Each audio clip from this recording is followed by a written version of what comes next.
neuen Folge vom Gitarre-Podcaster. Heute habe ich zwei Heavyweights des Hardrock. Auf der einen Seite Doug Aldrich, ihr kennt ihn von Whitesnake und von Dio. Und auf der anderen Seite den Rock'n'Roll Hall of Famer Glenn Hughes, den wir natürlich von Deep Purple kennen. Hey. And now the newest member of the Dead Daisies. So guys. Yeah, baby. Good to be with you. We're good to be with you. Thank you. So, Holy Ground was finished in early 2020, guys. I mentioned it's a killer record, and you know, the world will hear it in January 2021. So, did you delay the release of this killer record because of the COVID-19 pandemic? Yeah, there was no. We were ready to go in May. And of course, you know, this happened to us in late January, February, so there's no way other than to delay the album. Of course, you've heard Unspoken and Righteous Days and Bustle and Flow. So next comes the album. We're very excited. And I think all of your fans too. So Glenn, it was quite a sensation when you were announced as new lead singer and bass player for the Dead Daisies. So did you two guys lay the bricks for this collaboration on the tour you did together in 2015? Yeah, I mean, Doug and I have been talking about doing more work together for quite some time. We're very close friends and neighbors. So when the opportunity came for me to join the Daisies and play with Doug again, I was very, very happy to do that. Okay, and when they did ask you to join the band? I would say in 2015, I said, Glenn, in the future, I don't know what it's going to be. Well, maybe we had a little seed planted then, you know. But yeah. I met with David Lowy in Hollywood last spring in 2019.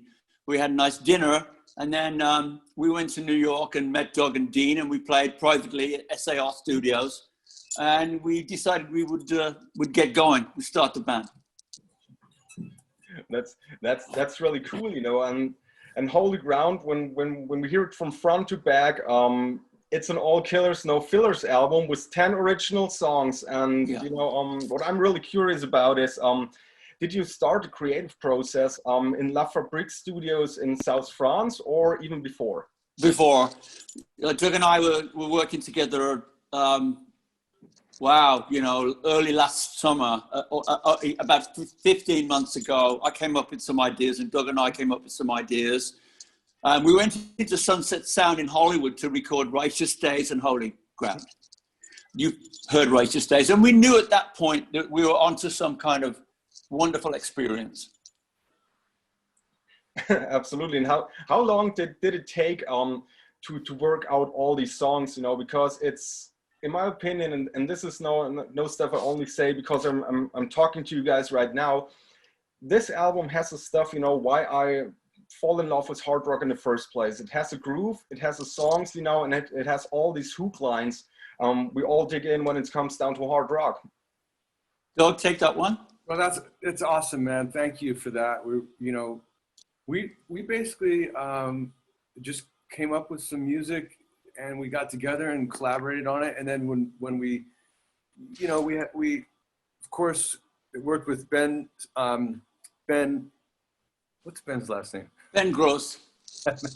Ben Gross. We worked with Ben Gross, who produced it, and Ben kind of was on the sidelines helping coach us and tell us what he thought was cool. But, you know, we have a way of kind of making these ideas come together and put our stamps on them. And I think it's a good mix. You know, it shows, obviously, when you change lead singer, lead singer is a main focus and a massive part of the sound. And Glenn came in, and he had some killer ideas, and then we collaborated on a bunch of them, and then some new stuff as well, and it just kind of fell together. But Ben Gross was also part of it too. It was great. Yeah, I think the pre-production on this album, Chris, was very, very important. I think the Daisies have probably spent more time on pre-production on this album than any other album before. Is that right, Doug?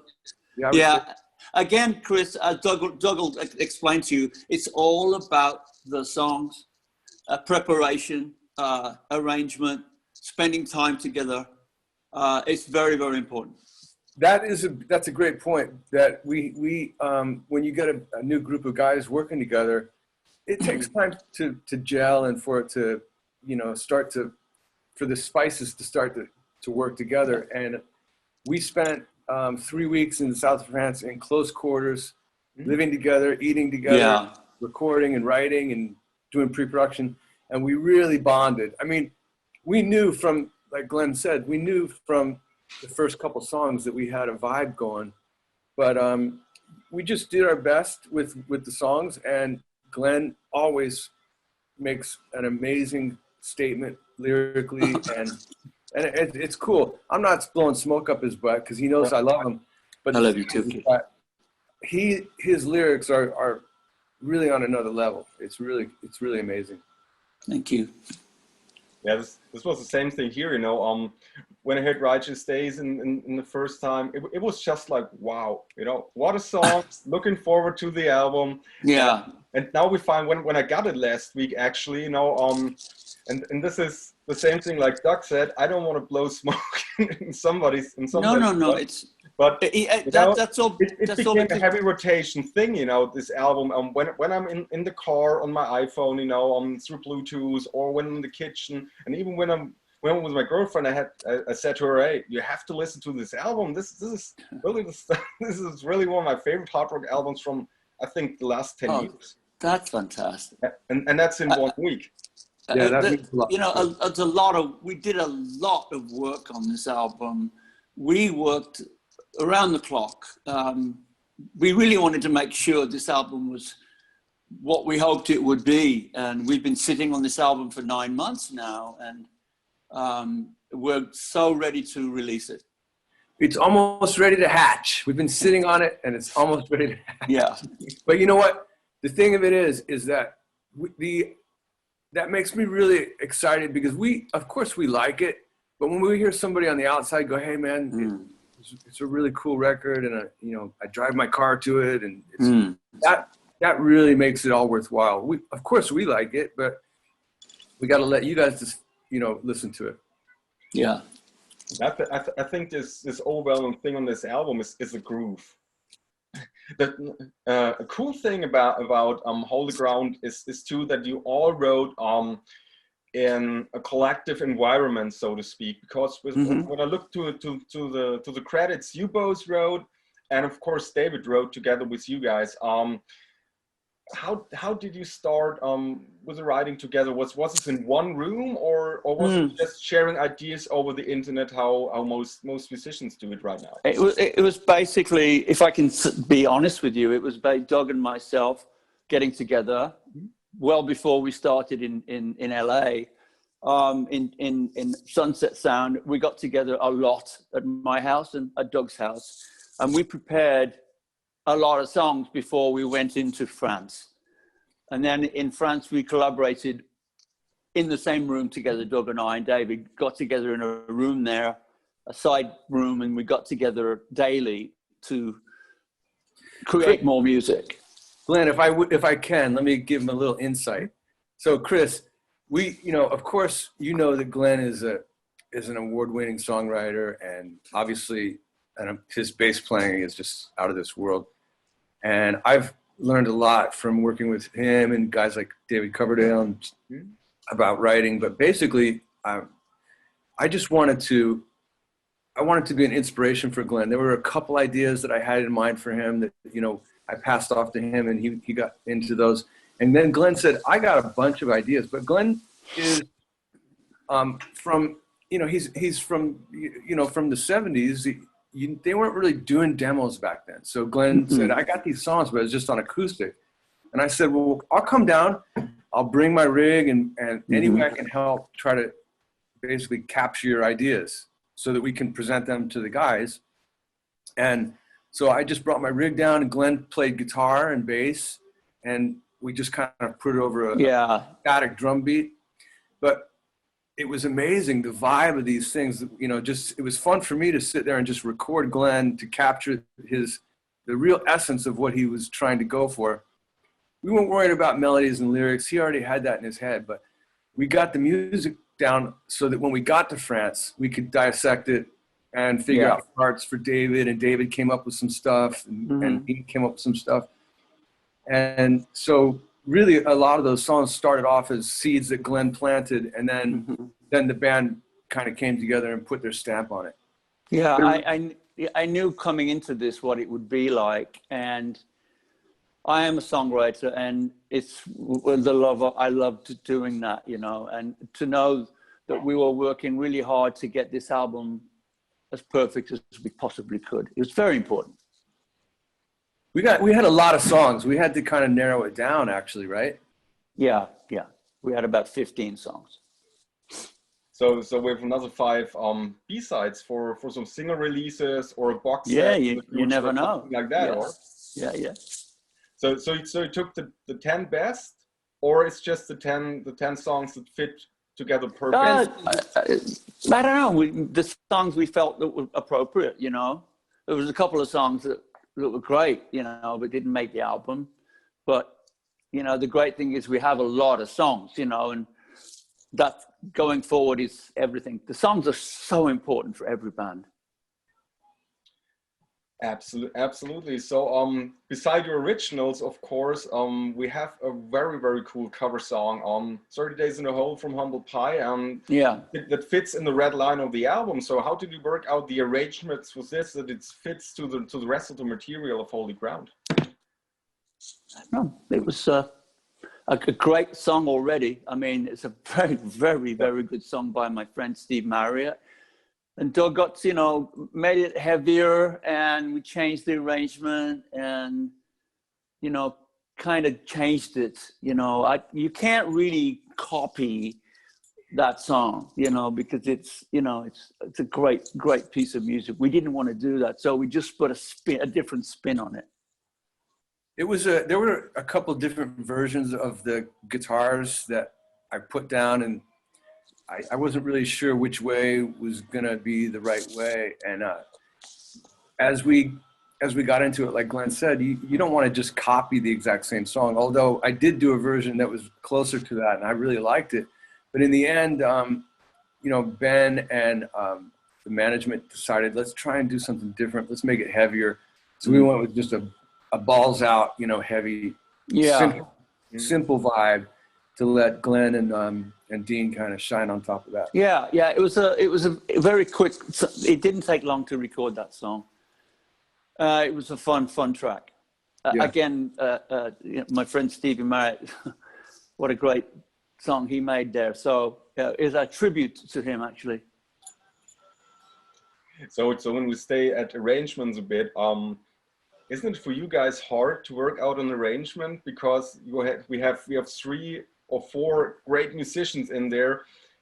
In the Dead Daisies, you got the bass lines from Glenn, you got the excessive playing of Doug, and how do you bring this together for these arrangements that everybody can shine in these songs? It was actually pretty easy, really. We let each other perform, and we're very honest with one another. We have a great community with each other, communion. And that's very, you know, obviously very, very important for any band. But I feel, you know, between the 4 of us, we have a great communion. We tracked that stuff live, and a lot of the drums, obviously the drums, and a lot of the bass was kept from the live tracking session. And then we'd kind of go in and fine tune. There was some guitars that we kept, but mostly we would kind of revisit it and try to find the right sound that we were going for. But by playing together and tracking together, it gave those songs, it started to gel really well. And you could hear where the other guy was going to do. Like I knew what Glenn was going to do in certain sections. And he was also really, he wanted to make sure that the bass was right, you know, and it was kind of a thing. Like at first we were like, you know, should we do this? And then Glenn played it and I was like, man, that sounds great. That's like you're putting your spin on it. So it just kind of came together. And like Glenn said, we let each other play, you know? Yeah, and with a song like that, Chris, you have to keep it simple because it's a very simple bluesy track. And I wanted to keep the bass line similar to what Greg Ridley did, It's a very cool bass line, and we kept the same kind of vibe. Again, it's a great organic song, which we're all very happy with it. Okay, when we talk about playing styles, Glenn got his distinctive playing style. Doug, you got your distinctive playing style. How did you develop these styles in the first place? Because it's like when we have 10 guitar players or 10 bass players, you know, I can pick out you guys.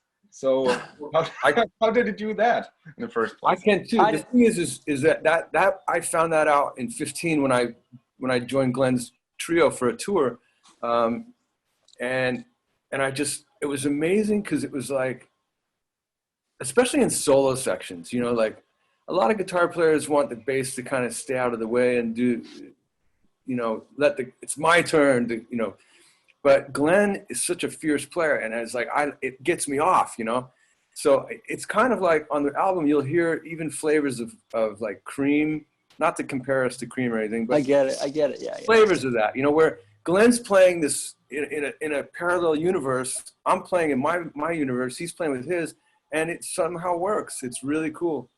It again, with this, I started out in a trio, and for me playing with freedom, you know, I'm a groove, as you know, Chris, I'm a very groove orientated bass player.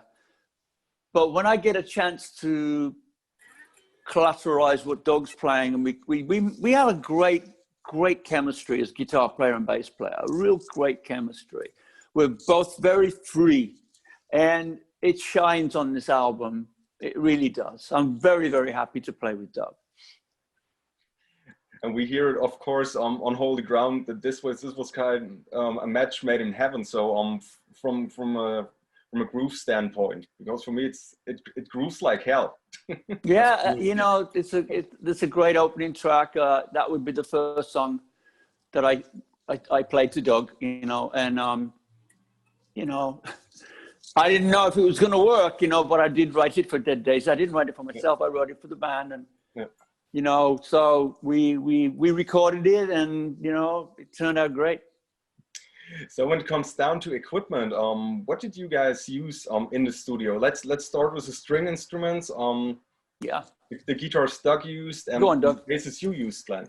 Well, yeah. I mean, basically, I have a favorite Les Paul that I use a lot, and you know, since we were going to France, we couldn't really bring a lot of stuff, but I brought a custom shop 57 gold top Les Paul. I brought a 1956 Les Paul Junior, which was a great guitar, and I brought a Strat that I only used it with Dio and with Glenn, and I thought it might be appropriate for a couple things here and there. We did use it, the black Strat that I have, and then a couple other guitars I'm spacing on, but I got a Telecaster there, and I had a Scala guitar that was a custom kind of Les Paul style guitar. It was great. It's a hollowed, it's kind of a semi-hollow guitar, and it's got a unique sound. But the workhorse for me is always the Les Paul. I use two basses. I use my 65p bass, which you can hear on a lot of my albums. Original 65p bass is absolutely astounding, brilliantly. And I use a J Bill Nash jazz bass. It's my purple colored one. I've got quite a few of them. That's the one I chose to play on this album. So those two bass guitars are the only ones I used. Oh, great. And amps, did you bring some amps over to France? Yeah. Okay. What did you Orange, all the way. 8200, and I have the Terra little 2.5 kilo little amp. When people I play it with live, they're very tiny, and they sit on my rig, and people go, that's not going to work. And when I start playing, it's 1,000 watts of amp, you know. So I use a couple of those. I use that in the studio, and I use the AD200 Orange. I'm completely an Orange guy. I love Orange. But can I just do this bit just for a second? Okay, but it's great. They sound like killer amps, but what kind are they? Amps. Yeah, what kind of amps do you use? Orange. I know the color. You told us the color. I'm just kidding. Orange amplification, you know. I'm kidding. Yeah, you know, I'm crazy. You know, I've used every amplifier in the world. Doug knows I've played with every amp.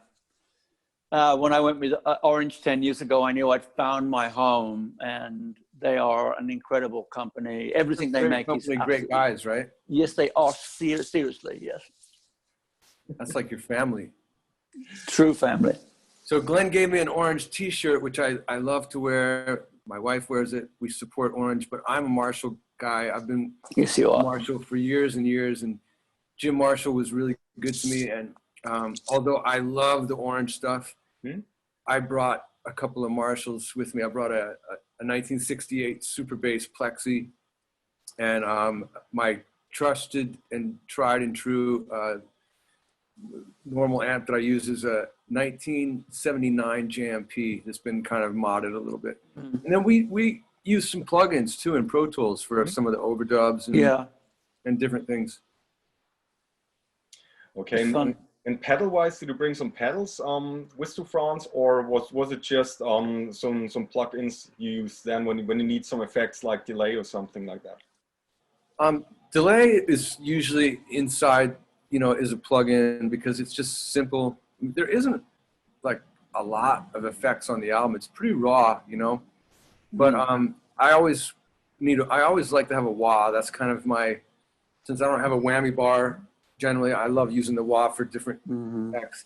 And then just a gain pedal. I have a signature gain pedal called a Magic Box that I used. And other than that, you know, it's maybe a phaser or something, but it's a pretty straight ahead record, you know, from the guitar point. I use one pedal only, the Black Cat fuzz pedal, which is that sound. It's a gritty sound. But basically, it's coming from the amp, you know, my sound. But sometimes I throw that really dirty bass low end there. Doug likes that one. I do too. Dirty and it's nasty. Yeah. It's called the Black Cat fuzz pedal. It's incredible. That's a great one. And Doug got a new signature pedal from Fox Gear, and it's very affordable. It's called the Rider, and in Germany it clocks in at 89 euros. So how did you develop this bang for the buck for your fans? Those guys actually presented it with me. That was just a gift. I had been friends with the guys at Baroni Lab and Fox Gear. They're good friends of mine and have been supportive of me. And they asked me to do some demoing for them at a trade show in China. And that's how I met them. And then eventually they came to me and said, we've got a surprise for you. And they presented the Rider pedal. Cool. And it's a really cool, just a basic, simple overdrive that's kind of got aspects that I like. So Glenn, is there any new signature gear from you on the horizon? Oh, wow. Yeah, quite a bit. There's going to be a couple of Glenn Orange amps coming next year. They are also designing a new bass guitar for me if I want to, you know, check it out. You know, I've already kind of worked with him on it. So there's been so many signature things for me that have not come out. But now it's time to start developing with the amplifiers for sure, you know. So that'll be coming for sure. And regarding the bass guitar, let's see what happens. But I hope it's great. I love Orange. So. So Orange is developing a bass guitar for you. Yes. Yeah. Crazy, huh? But I think it's wonderful because I did absolute crazy. I did work with them a year ago on the bass and the neck and the pickups, and so we have to see, you know, because of the pandemic, we haven't been able to get together, and it's been difficult to send things to each other. So hopefully in the next 6 months we'll see something. They're great news, actually. So when we go to the next 6 months, there is a tour will be announced, I think shortly after our interview, for February here in Germany and all over Europe, a headliner tour. And you are announced for some gigs with Priest and Foreigner in the summer. So yeah, you know, I think everyone, I can't. I haven't been told not to say this, but it would appear that February won't happen now, simply because we're not ready. I say not the world isn't ready to get together yet. What we don't want is the fans, getting sick, and we have to be careful. Please, Chris, understand that to all our fans in Germany, this is a country I've been playing in for years and years. We make it a very important message to all German fans. You are very, very important to us. So if this tour is cancelled in February, you can absolutely be sure that we will return with extra dates and more dates for you, because we can't wait to see you. Well, these are great news, actually, that you will come back when the pandemic ends. So we will, for sure. I mean, absolutely. Germany is super important to us. Germany's been behind us individually and collectively for a long time. And I even married a German. We actually both have German wives, I think. Mm-hmm. So these are news to me. I didn't know that before. Yeah. My wife is from Cologne.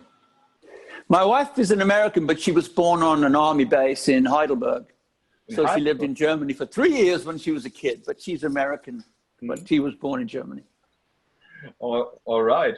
So have you anything in the box of tricks to deliver the message of Holy Ground to your fans during the pandemic? So streaming concerts or something like this? Yeah, we don't have any plans for that at the moment, but you never know. Things happen so quickly with us, don't they, Doug? But the message behind Holy Ground is these songs were written before the pandemic, but if you listen to some of the songs, you'll go, did Glenn know anything about this? Because obviously I'm talking about fear and faith and celebration and despair and fear. So it's a very important album for people that like to listen to lyrics. There's a lot of depth in the musical aspect of this. There's a great song to finish called Far Away. It's 7.5 minutes. The first time the Dead Daisies have done a song like this. It's one of my favorites. It's a very musical piece of music. And again, you said it's a big groovy record, so absolutely. We want everybody to understand that we are a rock band with a lot of groove. That's a great statement. So when we look back, on the decades you both are in the rock and roll business. Doug is in there for 38 years. Glenn, you were for 53 years. Yes. In active musician. So when you guys look back, how the industry changed, how the scene changed in all those years. How did you? Oh my gosh, my English now. It's okay, man. It's okay. This is the thing when you don't talk English all the week, and then you got a great conversation with guys like you. So how did you experience those decades you are in rock and roll, and how did this all change? Well, it's being a certain, I'm not the same guy speaking to you now than I was 20 minutes ago. We're all, in my opinion, we're all changing every day. Every decade has been different for me. I started out as a young man, and worked my ass off, as a teenager. And here I am all this later, still here, clean and sober, smiling, making music with my friends. Very important. My friends mean so much to me to make music. So I look back at my life through the good, the bad, the crazy, the weird, the celebration, and go, thank God I'm still here to be of service to people who enjoy making music. Great answer. So what makes you tick after all those years? Because when we count down, you're a Rock and Roll Hall of Famer. You played the California Jam in the 70s, and this only to name two things you have marked in this career. So I think Chris, yeah. I know what my life's purpose is to be a messenger for people around the world that need help, as far as the love and as far as healing, as far as being a brother to people and communicating with them through the music. It's very important to me to have been given this life. Very important. So there's nobody more grateful than I at the moment. A great answer. And now over to Doug. What keeps you tick, and how did you experience your nearly 4 decades in rock and roll? Yeah, it's really simple. I mean, I still feel the same emotions that I felt when I first moved away from my parents' home when I was 18. to be free and playing guitar and creating music. And if you ask me how I got here, I have no idea, except that I kept having fun playing music, and I'm still intrigued, and I still want to get better. There's so much to learn, and I love creating music. I love the opportunities that I've had. That, you know, I mean, how lucky am I to have worked with people like with Ronnie and David and Glenn? You know, it's like that's like the trifecta of singers right there. You know, so I've been blessed, and I don't know how I got here. I'm still just a kid at heart playing music. I love it. Yeah, absolutely. Yeah, because the thing is, you know, when a lot of people are for decades in rock and roll, you know, there are, I think, only two groups. There's the one group, you know, that stays absolutely creative and releases great records, and the others only, you know, live in the past. I don't want to discredit any of I get it. business, but this is for me something, you know, that makes me always curious why people can write, you know, killer songs after all those years in business. I think, Chris, the answer to me and Doug is work, serious hustle, and more work and more work and more work. You don't get anything in life by just waiting around. You have to be out there, you know, and doing what you can, because life is very short. This time on our planet is not very long, you know. So we have to take every day as they come and enjoy every day in this moment. So this was an absolute great last word for this interview and for this edition of the Guitar Podcaster. Thank you guys for joining me here on the Guitar Podcaster. And of course, we have this interview too in Guitar Magazine. So thank you for your support, Chris. We really appreciate you guys and the magazine and Podcaster, and yes.